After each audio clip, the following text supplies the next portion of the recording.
Good morning all of students. Today we'll teach about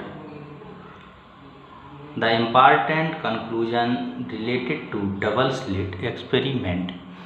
तो इसमें हम देखते हैं कि जो आपने डबल स्लिट एक्सपेरिमेंट पिछली वीडियो में पढ़ा है तो उससे महत्वपूर्ण निष्कर्ष क्या हैं और उससे क्या निष्कर्ष प्राप्त हुए। हमारा वीडियो YouTube चैनल पर भी उपलब्ध है। YouTube चैनल पर हमारे वीडियो को देखने के लिए लाइक, शेयर एंड सब्सक्राइब करें, जिससे सबसे पहले नोटिफिकेशन आपको प्राप्त हो। तो हम देखते हैं कि इससे महत्वपूर्ण निष्कर्ष क्या निकले। तो आपने व्यतिकरण इंटरफेरेंस की क्रिया में आपने पढ़ा है और व्यतिकरण के फलस्वरूप जो फ्रिंजें प्राप्त होती हैं उनकी कंडीशन आपने पढ़ी है। तो उनकी कंडीशन में हम जानते हैं कि जो प्रकाश स्रोत होना चाहिए वो समान आयाम और समान आवृत्ति का होना चाहिए। लेकिन फर्स्ट कंडीशन ये है कि अगर हम प्रकाश स्रोत इस तरह का करते हैं कि एक हमारे पास मोमबत्ती है और दूसरा प्रकाश स्रोत हमारे पास बल्ब है। अब दो भिन्न भिन्न प्रकाश के प्रकाश स्रोत हो गए। तो इन भिन्न भिन्न प्रकार के प्रकाश स्रोतों से, जिन्हें हम दो स्वतंत्र प्रकाश स्रोत भी कहते हैं, तो इनसे क्या व्यतिकरण संभव है या नहीं है। तो हम देखते हैं कि इनसे व्यतिकरण क्यों संभव नहीं है। तो हम देखते हैं कि जो मोमबत्ती और जो बल्ब है ये इनमें अलग अलग आयाम और अलग अलग आवृत्ति होगी, जबकि व्यतिकरण के लिए समान आयाम और समान आवृत्ति के दो प्रकाश स्रोत चाहिए। इसलिए भिन्न भिन्न या दो स्वतंत्र प्रकाश स्रोतों से व्यतिकरण संभव नहीं है। तो हम किस प्रकार से कहेंगे कि किसी प्रकाश स्रोत जैसे बल्ब, मोमबत्ती आदि से प्रकाश इसके असंख्य परमाणुओं के उत्तेजन के द्वारा उत्सर्जित होता है। यह प्रक्रिया अनियमित होती है। किसी क्षण पर कुछ परमाणु प्रकाश उत्सर्जित करते हैं और किसी दूसरे क्षण पर अन्य परमाणु प्रकाश उत्सर्जित करते हैं। प्रकाश स्रोत से उत्सर्जित तरंग विभिन्न परमाणुओं द्वारा उत्सर्जित तरंग स्पंद के संयोग से बनती है, और जब अलग अलग आवृत्ति और अलग अलग आयाम हो जाएंगे तो स्पंदों का संयोजन नहीं होगा, और जब स्पंदों का संयोजन नहीं होगा तो व्यतिकरण प्राप्त नहीं होगा। अतः उत्सर्जित तरंगों की प्रारंभिक कला समय के साथ बदलती है, और जब प्रारंभिक कला समय के साथ बदलती रहेगी तो व्यतिकरण की घटना नहीं होगी।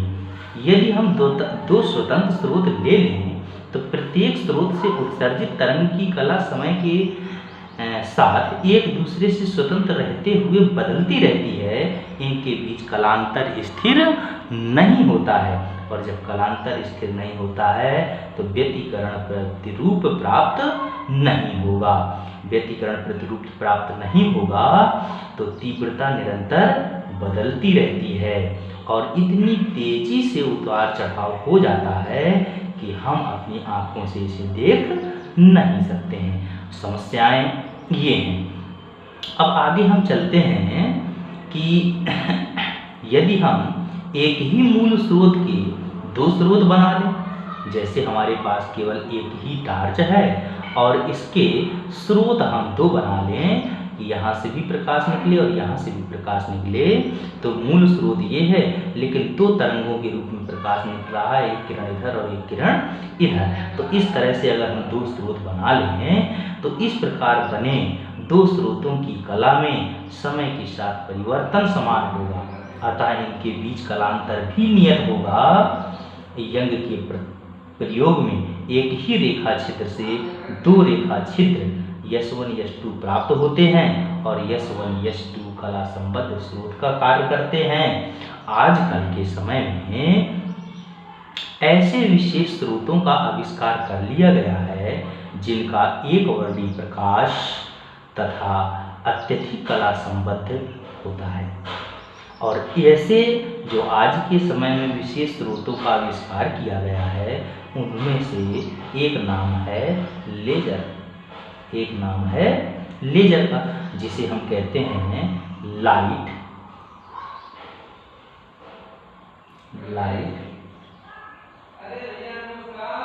एम्प्लीफिकेशन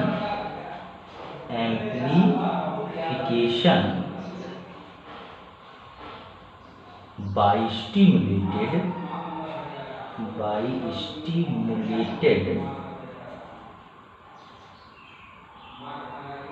emission of radiation,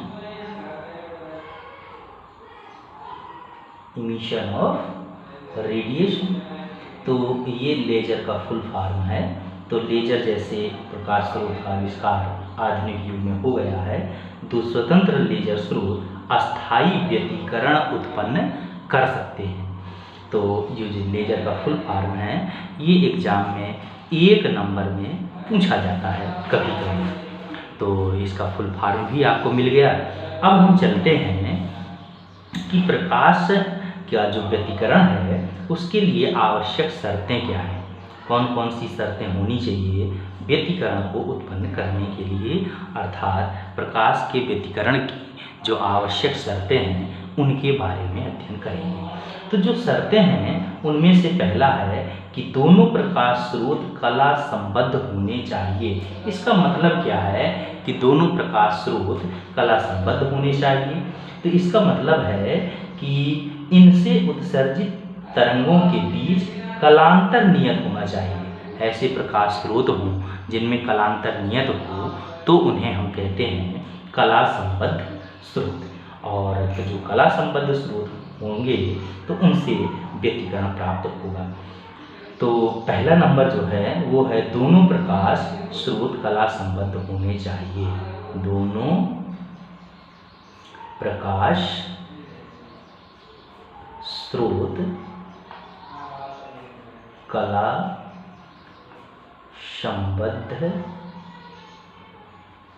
संबद्ध होने चाहिए।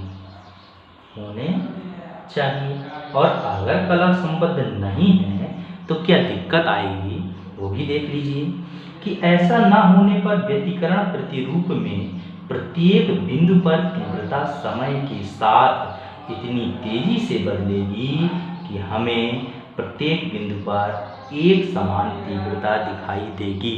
और जब एक समान तीव्रता दिखाई देगी तो व्यतिकरण की घटना नहीं होगी। दूसरा है कि दोनों तरंगों की आवृत्तियां तथा तरंग दैर्घ्य बिल्कुल समान होनी चाहिए।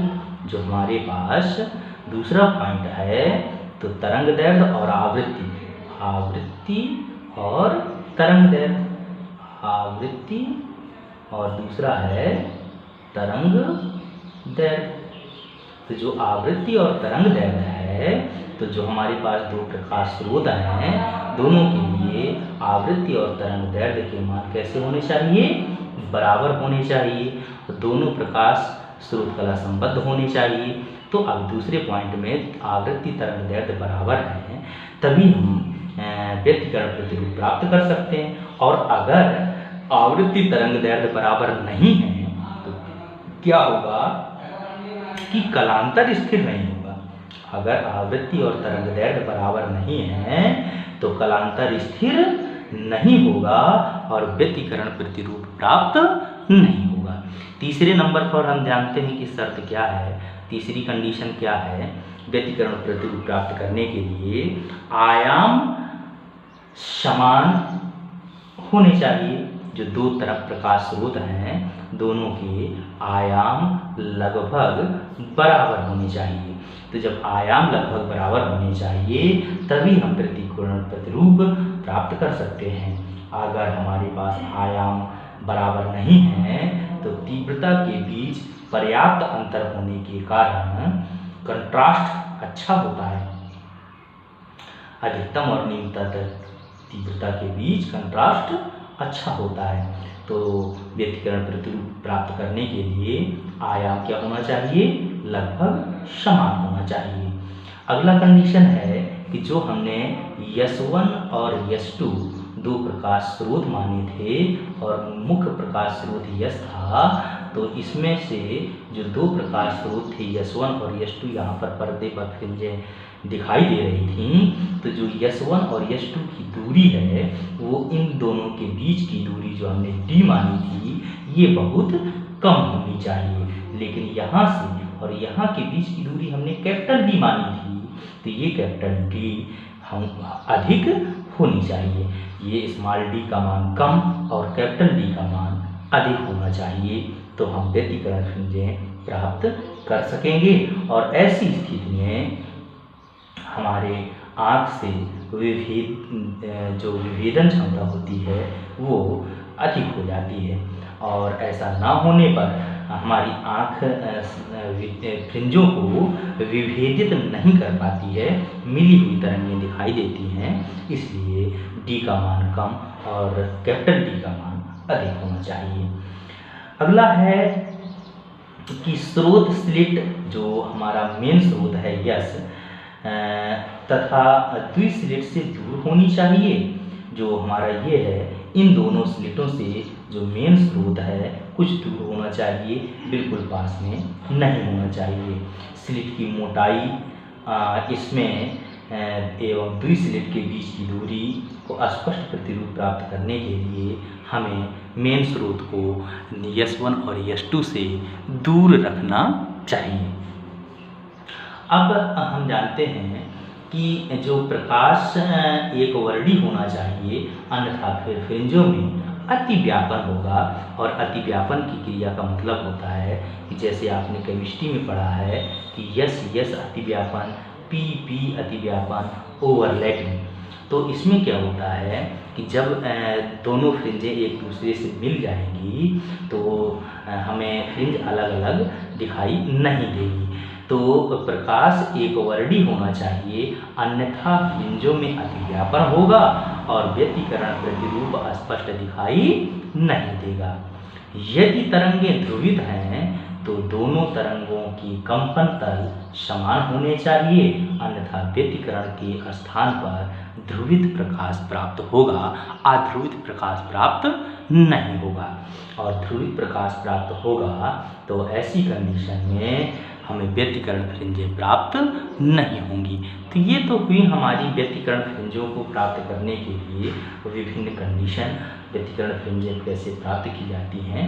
अब हम लास्ट में आपसे क्वेश्चन करते हैं कि यंग के प्रयोग में फ्रिंज की चौड़ाई किसमें अधिक होगी और किसमें कम होगी। तो आपसे 1 नंबर का ये अगर क्वेश्चन पूछा जाता है कि यंग के प्रयोग में फ्रिंज की चौड़ाई किसमें अधिक होगी, तो व्यतिकरण प्रयोग में लाल रंग में फ्रिंज की चौड़ाई सबसे अधिक होती है और बैंगनी रंग में सबसे कम होती है।